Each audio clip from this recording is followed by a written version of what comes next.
Hello anime lovers, स्वागत है आप सभी का एक और नए एपिसोड पर। और हमेशा की तरह आज हम जानेंगे इसकी आगे की कहानी को। तो जैसा कि पिछले एपिसोड के आखिर में हमने देखा, लिन फैन टोंग टोंग को पोस्टमैन बना देता है। सिस्टम से नोटिफिकेशन आता है कि अभी के लिए टोंग टोंग की प्रोडक्शन एफिशिएंसी 20% तक होगा और वो घोस्ट पोस्टमैन लिमिटेड टाइम के लिए ही बन पाएगा। सिस्टम की इस नोटिफिकेशन को देखकर लिन फैन मन ही मन सोचता है, ये काम तो आया लेकिन अभी के लिए एफिशिएंसी थोड़ा लो है, लगता है मुझे कुछ दिन इसके ऊपर काम करना होगा। जिसके बाद फाइनली लिन फैन काम शुरू कर देता है। लिन फैन और टोंग टोंग एक खुली फील्ड में होता है, जहां लिन फैन टोंग टोंग से कहता है कि चिंता करने की कोई जरूरत नहीं है। अगर तुम्हें अपने ऊपर डोमिनेंस फील हो तो तुम्हें उससे रेजिस्ट करने की कोई जरूरत नहीं। अगर कुछ भी होता है तो मैं तुम्हें बचा लूंगा। इसके बाद लिन फैन जुआन हुआ के मदद से वहां से टेलीपोर्ट हो जाता है। टेलीपोर्ट होकर कहीं दूर पहुंच जाता है, लेकिन टोंग टोंग बड़े ही आसानी से लिन फैन को ढूंढ लेता है और उसे लेटर डिलीवर कर देता है। सिस्टम से नोटिफिकेशन आता है, एफिशिएंसी 40% तक बढ़ चुकी है। इसके बाद हम देखते हैं लिन फैन को कहीं दूर घोस्ट पेंटिंग के साथ आसमान के ऊपर, लेकिन टोंग टोंग वहां भी पहुंच जाती है, जहां सिस्टम से नोटिफिकेशन आता है प्रोडक्शन एफिशिएंसी 50% तक बढ़ चुकी है। इसके बाद लिन फैन जमीन के अंदर होता है, लेकिन टोंग टोंग वहां भी पहुंच जाती है। एफिशिएंसी अब तक 90% तक बढ़ चुकी थी।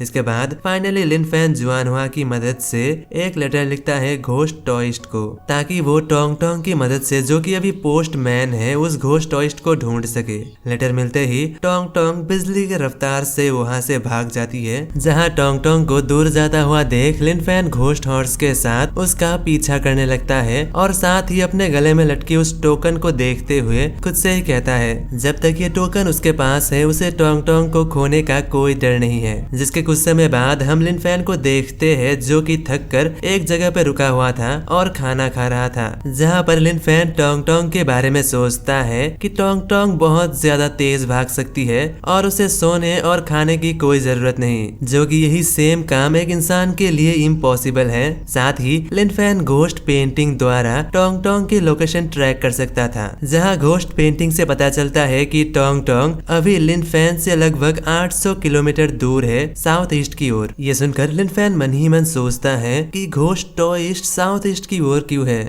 जबकि फोनिक्स रोप घोस्ट स्पिरिट का किंगडम नॉर्थ ईस्ट की ओर है। इसके साथ ही लिन फैन को फोनिक्स रोप घोस्ट स्पिरिट के बारे में याद आता है और लिन फैन उससे मिलने के लिए चला जाता है। जहाँ लिन फैन देखता है कि फोनिक्स रोप घोस्ट स्पिरिट अपनी मरी हुई बॉडी के ऊपर उस मोती को रखा हुआ है, ताकि उसकी बॉडी सही सलामत रह सके। Lin Fan phoenix rope ghost spirit के पास जाकर कहता है कि अगर सब कुछ सही रहा तो वो जल्द ही टॉइस्ट घोस्ट स्पिरिट को ढूंढ लेगा और उसे मारने में उसकी मदद करेगा। जिसके कुछ समय बाद लिन फैन टोंग टोंग का पीछा करते हुए एक बुद्धिस्ट मंदिर में पहुंचता है, जहां पर उस मंदिर को देख लिन फैन खुद से ही कहता है कि आखिर जब भी घोस्ट टॉइस्ट उसके सामने अपीयर होता था तब उसे घंटियों की आवाज क्यों सुनाई देता था। जहां पर टोंग टोंग तेजी से भागते हुए उस मंदिर के अंदर पहुंच जाती है, जहां पर वो आसपास ढूंढने लगती है।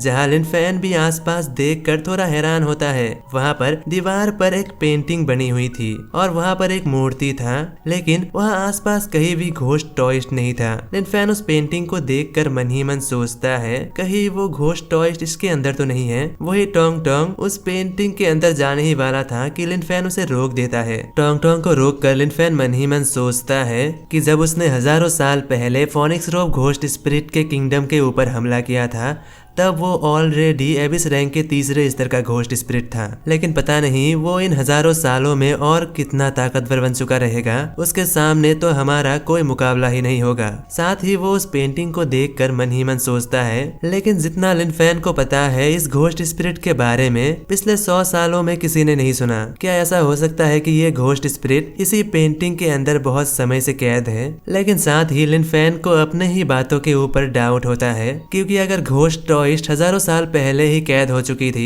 तो आखिर उसका सामना फाउंडर के साथ कैसे हो गया? ऐसा तो नहीं हो सकता कि फाउंडर भी हजारों सालों से जी रही है। जहां लिन फैन सोचता है इन सभी सवालों का जवाब पाने के लिए उसे टोंग टोंग को अंदर भेजना ही होगा। ये सोचकर लिन फैन टोंग टोंग से उस लेटर को वापस ले लेता है, जिसके बाद लिन फैन जुआनहुआ की मदद से उस लेटर में लिखी हुई बातें बदलकर उसमें लिख देता है क्या टॉइस्ट घोस्ट स्पिरिट को मदद चाहिए। साथ ही वो उस लेटर को दोबारा से उसे टोंग टोंग को वापस दे देता है। टोंग टोंग उस लेटर को लेकर तुरंत ही उस पेंटिंग के अंदर घुस जाती है और कुछ ही पल में दोबारा बाहर भी आ जाती है। लिन फैन उस लेटर को खोलता है लेकिन उसे कुछ भी समझ नहीं आता, इसलिए वो उसे जुआन हुआ को दे देता है और साथ ही देखने को कहता है कि आखिर उसकी पावर लेवल क्या है। उसकी पावर लेवल को देखकर लिन फैन मन ही मन सोचता है, भले ही वो स्ट्रॉन्ग है लेकिन महारानी की मदद से हम उसे जरूर हरा देंगे। इसके साथ ही लिन फैन उसके अंदर जाने को तैयार होता है और वो अपना कवच पहन लेता है। साथ ही वो उस पेंटिंग को देखकर कहता है, इस पेंटिंग को डिस्ट्रॉय करना इम्पॉसिबल है और अगर मैं तुम्हें हरा नहीं पाया तो मैं तुम्हें बाहर भी नहीं आने दूंगा। इसके साथ ही लिन फैन टोंग टोंग के पास से उस पोस्टमैन की बैग को ले लेता है, क्योंकि पोस्टमैन के नियम के अनुसार वो बिना किसी ट्रैक के उस पेंटिंग के अंदर एंटर कर सकता है। लेकिन तभी अचानक ही टोंग टोंग दूसरी ओर इशारा करती है, जो देखकर लिन फैन पहाड़ी की ऊपर की ओर देखता है जहाँ पर कोई मौजूद था। इसे देखकर लिन फैन कहता है क्या ये कोई दूसरा घोस्ट स्पिरिट है। लेकिन वहीं पर हम देखते हैं एक लड़की को जो कि अपनी घोस्ट स्पिरिट के साथ थी। वो डरकर और हड़बड़ाहट में कहती है, आपको चिंता करने की कोई जरूरत नहीं है, मैं बस यहाँ से गुजर रही थी। वहीं पर लिन फैन उस लड़की को देखकर कहती है, ये तो लगता है कोई घोस्ट टेमर है। जहाँ वो लड़की आगे माफी मांगते हुए कहती है, मुझे माफ कीजिएगा, मैं पास ही के शहर से हूँ। दरअसल मुझे इस जगह से घोस्ट एनर्जी महसूस हुई थी, मुझे लगा कोई इविल घोस्ट स्पिरिट होगा। उस लड़की की बातें सुनने के बाद लिन फैन उससे कहता है, प्लीज जल्द से जल्द यहाँ से दूर चले जाइए, यहाँ पे रहना आपके लिए खतरनाक हो सकता है। साथ ही लिन फैन नोटिस करता है कि उस लड़की की जो घोस्ट स्पिरिट है वो एबिस रैंक के पहले स्तर का है। वो मन ही मन सोचता है, किसी की अपीयरेंस को देखकर उसे जज नहीं कर सकते। वहीं पर वो लड़की लिन फैन की शुक्रिया अदा करते हुए वहाँ से वापस चली जाती है। जिसके बाद लिन फैन उस पेंटिंग के अंदर पहुँच जाता है, जहाँ पर पहुँचते ही उसे वो घोस्ट सिटी दिखाई देता है और साथ ही एक पहाड़ के ऊपर किसी मॉन्क की स्केलेटन, जिसे देखकर लिन फैन खुद से ही कहता है शायद से इन्होंने ही इस घोस्ट स्पिरिट को यहाँ पे कैद किया होगा। जिसके बाद लिन फैन चलते हुए उस घोस्ट टेम्पल के बाहर पहुंचता है, जहां टेम्पल का गेट पहले से ही खुला हुआ था और गेट के तुरंत बाद ही वो घोस्ट टॉइस्ट वहां पे मौजूद था। इसे देखते ही लिन फैन तुरंत ही महारानी को बाहर निकाल लेता है और अगले ही पल अपने सभी घोस्ट स्पिरिट को बाहर निकाल लेता है। लिन फैन महारानी को बताता है कि वो रहा घोस्ट टॉइस्ट और इसके अगले ही पल लिन फैन के सभी घोस्ट स्पिरिट के साथ महारानी सामने की ओर हमला कर देती है और वो हमला इतना जोरदार होता है कि देखते ही देखते पूरा टेम्पल तहस नहस हो जाता है और उस टेम्पल के अंदर वो घोस्ट स्पिरिट दब जाता है। लेकिन इसके अगले ही पल उसके अंदर से एक और अटैक आता है, जो कि आसमान को चीरते हुए ऊपर की ओर चला जाता है और उसके अंदर से निकलता है घोस्ट टॉइस्ट। जहाँ पर घोस्ट टॉइस्ट को देखते ही लिन फैन ननरी मास्टर को भी समन करता है। ननरी मास्टर उसके ऊपर सप्रेशन स्किल का इस्तेमाल करता है। सप्रेशन 3% पूरा होता है, जहाँ पर Tong Tong, wedding dress ghost spirit, ghost umbrella और फोनिक्स रोब घोस्ट स्पिरिट हर कोई मिलकर एक साथ हमला करता है। लेकिन घोस्ट टॉइस्ट को इससे कोई भी फर्क नहीं पड़ता। घोस्ट टॉइस्ट पलटवार करता है फोनिक्स रोब घोस्ट स्पिरिट के ऊपर, लेकिन फोनिक्स रोब घोस्ट स्पिरिट उसकी हमले को रोक देता है। जहाँ पर टोंग टोंग अपनी रेज मोड में आकर उसके ऊपर हमला कर देता है, लेकिन टॉइस्ट घोस्ट स्पिरिट उसके हमले को भी रोक देता है। जहाँ वेडिंग ड्रेस घोस्ट स्पिरिट अपनी घोस्ट बायर से उसके ऊपर हमला करती है, वहीं पर हम देखते हैं घोस्ट टॉइस्ट को, जो कि अचानक ही एक फॉर्मेशन एक्टिवेट करता है और टोंग टोंग के पैरों के नीचे की जमीन अचानक ही पिघलने लग जाता है। टोंग टोंग उस पिघलती हुई जमीन के अंदर फंसने लगती है,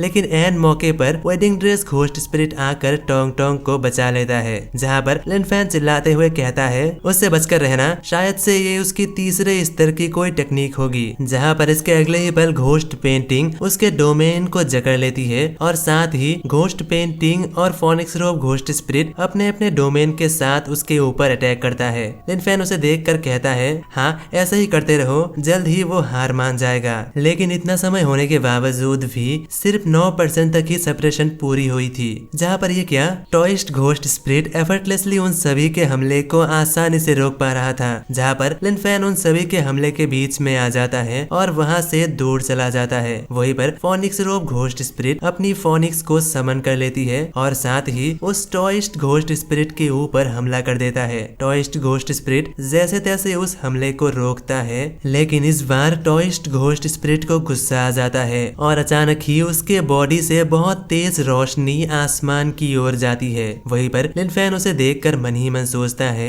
आखिर ये क्या हो रहा है? अचानक ही उसकी ऑरा डबल कैसे हो गई? ऐसा मत कहना, एबिस रैंक के तीसरे स्तर के ऊपर उसका फुल रिकवरी होने वाला है। जहाँ इसके अगले ही पल हम देखते हैं उसकी प्रेशर से हर एक घोस्ट स्पिरिट इधर उधर बिखर जाता है और जहाँ पर घोस्ट पेंटिंग उस घोस्ट स्पिरिट को जकड़ने की कोशिश कर रही थी वो भी बीच में से फट जाती है। तो अब कहानी में क्या होगा? क्या घोस्ट टॉयस्ट के सामने लिन फैन टिक पाएगा या फिर उसे यहाँ से बचकर भाग जाना होगा? जानने के लिए देखते रहिए आगे आने वाले एपिसोड्स। मैं मिलता हूँ अगले किसी वीडियो के साथ, तब तक के लिए बाय बाय।